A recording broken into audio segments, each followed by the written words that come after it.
Just when you thought you had this carry-on bag thing in the bag, they may change the rules. An airline group recommending shrinking the size of carry-on bags allowed on planes by 21%. Lisa, you say flyers should be prepared to get squeezed.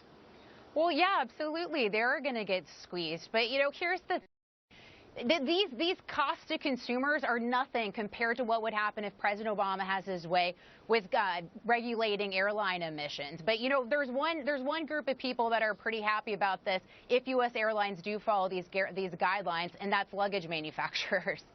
Okay, John, you like this? I bet you have a pretty big carry-on bag when you're going around to your wrestling tournaments.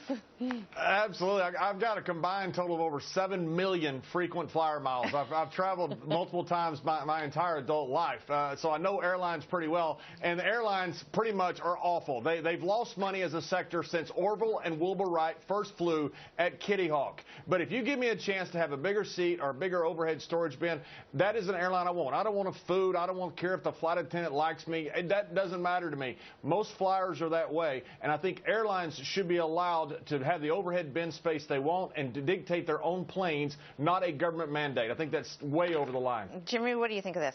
Well, I travel with cowboy boots, and so it's going to be really hard to fit them into a smaller suitcase.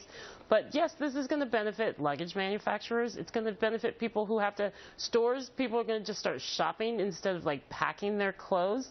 This is, I think, just crossing the line. We, at some point, need to be protected against just airlines being able to raise prices and decrease our luggage capacity. How am I supposed to survive? This is a personal plea. I'm sorry about that. But, but Gary B., airlines are businesses. They have not been making money for so long. Isn't it okay for them to try to do whatever they need to do to make some profit? Absolutely, Brenda. John pointed out that they haven't made money since the days of the Wright brothers. Why? Because of government intrusion.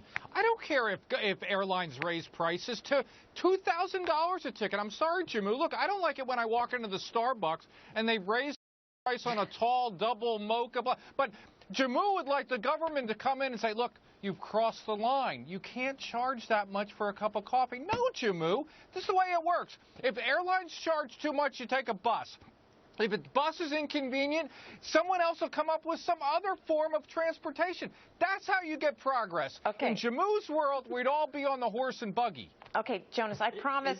10 seconds. Go ahead. Is Obama behind this bag thing? I didn't think he was. Look, there are beneficiaries here. The frequent traveler will not have to wait in the long line while everyone's going through their bag at the thing and stuffing the oversized. I'm sorry. It's good for someone like our traveler of 7 million miles. All right. Thanks, guys. And thank you, Lisa and Jamu, for joining us. We appreciate it.